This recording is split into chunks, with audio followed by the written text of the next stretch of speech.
નમસ્કાર, હું અમૃતભાઈ મકવાણા, સુરેન્દ્રનગર જિલ્લામાં ખનિજ ચોરી પુષ્કળ માત્રામાં ચાલે છે.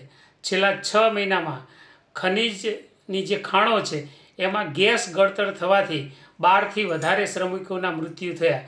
ગઈકાલે મૂળી તાલુકાના ભેટ ગામની અંદર 3 શ્રમિકો જે સરકારી ખરાબો છે એમાં સરકારે જે ખાણો બૂરી દીધી હતી એ ખાણોની અંદર ફરીથી રીઓપન કરવાથી 3 શ્રમિકોના ગેસ ગળતર થવાથી મૃત્યુ થયા.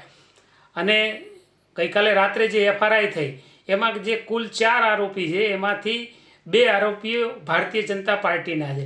એક મૂળી તાલુકાના કારોબારી ચેરમેન છે અને એક આરોપી સુરેન્દ્રનગર જિલ્લા પંચાયતના સદસ્યના પતિ છે. એટલે આજે ભારતીય જનતા પાર્ટીના કાર્યકર્તાઓ દ્વારા અથવા તો ચૂંટાયેલા નેતાઓ દ્વારા આ પુષ્કળ માત્રામાં ખનિજ ચોરી થઈ રહી છે. માન્ય કલેક્ટર સાહેબને અને તંત્રને એવું કહેવા માગીએ છીએ કે જેટલી પણ ખનિજ ચોરી થાય છે એ સરકારી ખરાબામાં થાય છે. તો પછી આ જે સરકારી ખરાબામાંથી ચોરી થાય છે તો એના માટે ગ્રેન્ડ લેબિંગનો કાયદો પણ અમલમાં આવે અને જે આરોપીઓ છે એ આરોપીઓની તાત્કાલિક ધરપકડ કરવામાં આવે. અન્યથા જે પીડિત પરિવાર છે એને પણ નુકસાન થવાની સંભાવના છે અને કેસને અસર થાય એવી પણ સંભાવના છે. એટલે તાત્કાલિક આ આરોપીઓની ધરપકડ કરવામાં આવે. સુરેન્દ્રનગર જિલ્લાના મૂળી તાલુકામાં ગઈકાલે સાંજે જે ભેટ ગામે કોલસાની ખાણ પડવાના કારણે 3 મજૂરોના ગેસ ગળતરના કારણેથી મોત થયા છે. જ્યારે આ અવારનવાર આ બનાવો બને છે અને આ બનાવોમાં અત્યાર સુધીમાં 12 મજૂરોના મોત થયા છે. મૂળી તાલુકાના દેવપરા ગામે 3 મજૂરોના મોત, સાયલા તાલુકાના ચોરવીરા ગામે 3 મજૂરોના મોત, વળી પાછા અસુંદરાળી ગામમાં 1 મજૂરનું મોત અને આજે આ ભેટ ગામે 3 મજૂરોના ગેસ ગળતરના કારણે મોત થયા. આ જે પ્રક્રિયા રહી સદંતર શ્રમિકોના મોત ચાલુ જ છે. દર આ 6 મહિનામાં આ 12 મજૂરોના ગેસ ગળતરના કારણે મૃત્યુ થયા છે. ભેખડ ઘસી પડવાના કારણે જે થયા એ અલગ. એટલે દર વર્ષે 150 થી 200 મજૂરો મોતને ઘાટ ઉતરે છે અને અત્યાર સુધીમાં સરકારે કોઈ પગલાં લીધા નથી. આ તમામ ખાણો છે એ ભાજપના આગેવાનો ચલાવે છે અને ભાજપના અત્યારે પણ જે આ 3 મજૂરોના મોત થયા એમાં જિલ્લા પંચાયતના સદસ્યના પતિ અને તાલુકા પંચાયત મૂળીના કારોબારી ચેરમેનની પણ એફઆઈઆરમાં નામમાં ઉલ્લેખ થયો છે. ત્યારે આ આખું તંત્ર છે એ તંત્ર અને સરકાર અને ભાજપના હોદ્દેદારો હળીમળી અને આ ખોદકામ કરાવી રહ્યા છે અને એના કારણે આ મજૂરો 150 થી 200 મજૂરોના દર વર્ષે મોત થાય છે. પણ સરકારી તંત્ર ગત વર્ષે 2200 કોલસાના ખાડા બુર્યા એમ એ લોકો દર્શાવે છે પુસ્તકશાસ્ત્રી. ત્યારે એ ખાડા એક બાજુ સરકાર પોતાના ખર્ચે બુરે છે પણ સરકાર એને જે છે એ નાબૂદ કરવા માંગે છે. ખનિજ ચોરી કોને કરી એ અત્યાર સુધીમાં કોઈ પકડાણો નથી. 2200 કોલસાના ખાડા બુર્યા એમ સરકાર કહે છે 1.5 કરોડના ખર્ચે, પણ ખનિજ ચોરી કોણ કરી ગયું એ આરોપી અત્યાર સુધીમાં એક પણ આરોપી સામે કેસ થયો નથી. કોઈ પણ સરપંચો અને તલાટીઓને નોટિસો પણ આપવામાં આવી છે. એને પણ આજ 6 મહિના થયા પણ એક પણ સરપંચ કે તલાટી સામે કોઈ પગલાં ભરવામાં આવ્યા નથી. જ્યાં સુધી આ સ્થાનિક તંત્ર સામે અને સ્થાનિક અધિકારીઓ સામે પગલાં ભરવામાં નહીં આવે ત્યાં સુધી આ કોલસાનો કાળો કારોબાર બંધ થશે નહીં. અને આ જે આખી સિસ્ટમ છે એ હપ્તા સિસ્ટમથી ચાલતું હોય છે. ત્યારે તંત્ર, રાજનેતાઓ, સરકાર બધાની મિલીભગતથી આ કામ ચાલે છે. માફિયાઓ બેફામ થઈ રહ્યા છે અને ખનીજ માફિયાઓ મોટા ભાગે ભાજપના લોકો, ભાજપના મળતિયાઓ, અધિકારીઓ સાથે કાં તો દબાણથી અથવા તો ભાગથી, હપ્તારાજથી સુરેન્દ્રનગરમાં પણ અત્યારે આ જે નક્ષસ છે એના કારણે છેલ્લા 6 મહિનામાં જે ગેસ ગળતરના કારણે ખાણોમાં 18 થી 20 જેટલા શ્રમિકોના મજૂરોના મોત થયા છે.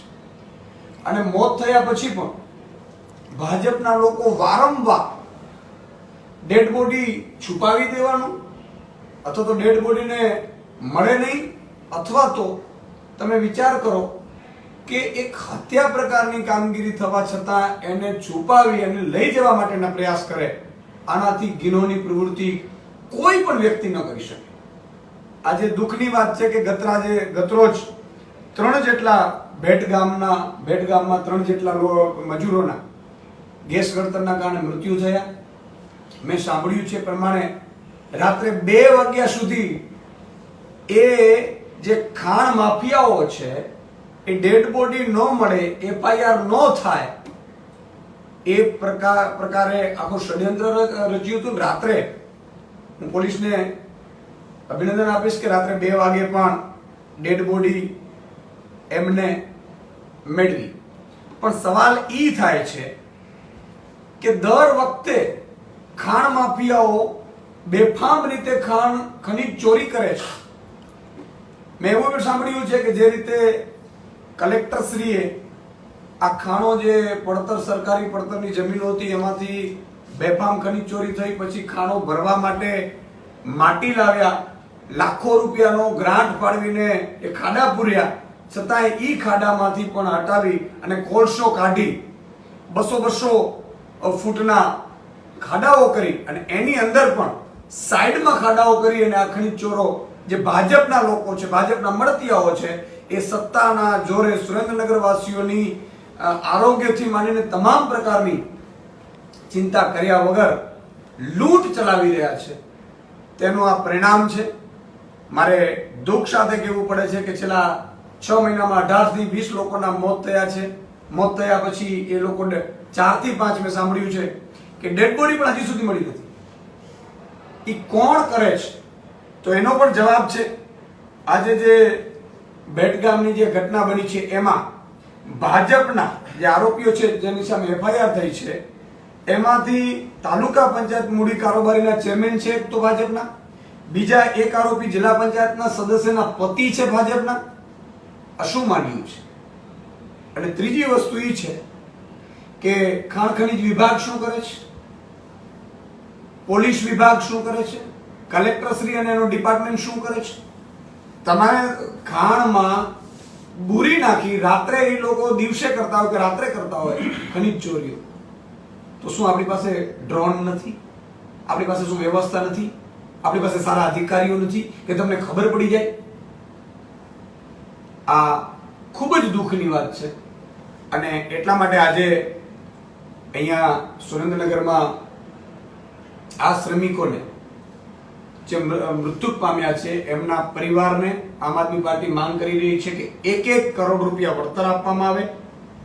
આરોપીઓ ફરાર થઈ ગયા છે ભાજપના નેતાઓ, અને મને પૂરો વિશ્વાસ છે કે આ ભાજપના નેતાઓ ત્યાં સુધી નહીં પકડાય જ્યાં સુધી એ એક લેવલે સેટિંગ નહીં કરે. મેં એવું સાંભળ્યું છે દર વખતે આરોપીઓ છે એ છૂટી જાય છે, દર વખતે ભાગી જાય છે, ડેડ બોડીઓ સંતાડવાની કોશિશ કરે છે, તો ત્યાં સુધી તંત્ર શું કરે છે? તો અમારી બીજી માંગણી એ છે કે આરોપીઓની સત્વરે ધરપકડ કરવામાં આવે અને એવી દાખલારૂપ સજા કરવામાં આવે. આજે ખનીજ માફિયાઓ બેફામ થઈ રહ્યા છે. તમે જુઓ, ફરિયાદી ને પણ ધમકીઓ મળી રહી છે, એના પરિવારને.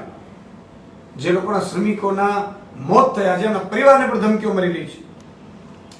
ખરાબાની જમીન પર ખનન થાય છે. આ કલેક્ટરશ્રીની જવાબદારી છે, SP શ્રીની જવાબદારી છે કે આની સામે આ ભાજપના ખનીજ માફિયાઓ સામે લેન્ડ ગ્રેબિંગ હેઠળ ગુનો દાખલ કરવામાં આવે. અને અમારી ચોથી માંગણી છે કે રાજ્ય સરકાર સામે ક્યારેક લડતા હોય, ક્યારેક તંત્ર સામે લડે છે, ક્યારેક બબે તંત્ર ખોટા કેસ કરીને પણ પાસાની કાર્યવાહી કલેક્ટરશ્રી કરતા હોય છે. તો આ લોકો વર્ષોથી ખનીજ ચોરી કરે છે, આપણી જમીનોને નુકસાન કરે છે, બેફામપણે આપણા જે સરકારે ખરાબાની જમીન ભરી દીધી છે, ખાડાઓ ભૂરી દીધા છે, એને ખોદીને પણ આ કરે છે ખનીજ ચોરી. તો એની સામે પાસાની કાર્યવાહી પણ કરવી જોઈએ. અને ભાજપના નેતાઓને પણ મારી વિનંતી છે, બહુ મોટી વાતો કરો. આ રાજકોટમાં જે ગેમ ઝોન કાંડ થયું છે એવું ને એવું પુનરાવર્તન આ સુરેન્દ્રનગરના ભેટ ગામમાં થયું છે, જેમાં જીવતા ભૂંજાઈ ગયા છે. એમની જે જીવતા ભૂંજાનારા છે એમાં આરોપીઓ ભાજપના લોકો છે. એ ભાજપના લોકો સામે નૈતિકતા પણ જો થોડી ઘણી પણ ભાજપમાં હોય તો એમને તાત્કાલિક ધોરણે ભાજપ પાર્ટીમાંથી સસ્પેન્ડ કરવા જોઈએ. બીજું કે જ્યારે પોલીસ ઉપર પણ ખૂબ દબાણ આવી રહ્યું છે, અધિકારીઓ પર પણ દબાણ આવી રહ્યું છે. મારી વિનંતી છે કે જો જે મૃતકો થયા છે, કે આ શ્રમિકોને તો બીજો કોઈ ધંધો પણ નથી, બિચારા મજૂરી કામ કરે છે, આ એમની મજબૂરી છે. એમને તમે ધમકીઓ આપો છો, તમે એમને ડરાવો છો, તમે કેસ પાછું ખેંચવાનો પ્રયાસ કરો છો, તમે અધિકારીઓને પણ એમ કહો છો ભાઈ એકાદ મહિના પછી તમે પાછું સમાધાનની પ્રક્રિયામાં અમે લાવી દઈશું. એટલે આ શું થઈ રહ્યું છે? આ તો હડાહડ અન્યાય થઈ રહ્યો છે. તો મારે કલેક્ટરશ્રીને, આઈજીશ્રીને, એસપીશ્રીને વિનંતી છે કે જો આમની સામે કાયદેસરની વ્યવસ્થિત જો કાર્યવાહી કરવામાં નહીં આવી આરોપીઓ સામે, તો આગામી સમયમાં આમ આદમી પાર્ટી ખનીજ માફિયાઓ સામે અમે આંદોલન છેડીશું, અમે વિધાનસભામાં પણ આ મુદ્દો ઉઠાવીશું અને જરૂર પડે અમે રાજ્યસભા એટલે કે સંસદમાં પણ, લોકસભા અને રાજ્યસભામાં પણ આ મુદ્દો ઉઠાવવાના છીએ. એટલે અધિકારીઓને પણ મારી વિનંતી છે કે તમારે પણ, તમારા ઉપર ફોન આવી રહ્યા હશે, મને ખબર છે ભાજપની એ મેલી મુરાદને હું જાણું છું. દર વખતે ભાજપ છે આરોપીઓ, ફરિયાદીઓ, પોલીસ ઉપર દબાણ લાવવું આ ધંધો જ કરે છે. એટલે પોલીસ ઉપર પણ ઘણા ફોન આવી રહ્યા છે. તો આ કેસમાં ક્યાંય પણ નબળું થયું અને બીજા જે ડેડ બોડી નથી મળી એની પણ તપાસ કરીને એ પરિવારોને પણ ન્યાય આપીને 1 કરોડ રૂપિયા આપવામાં આવે એવી અમારી માંગ છે.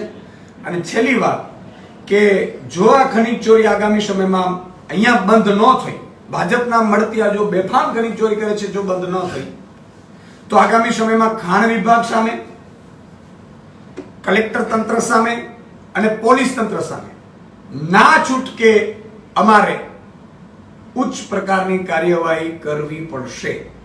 જય હિન્દ, જય ભારત. તમારે કોઈ કઈ પ્રશ્નો હોય બધું તમે કહી દીધું છે.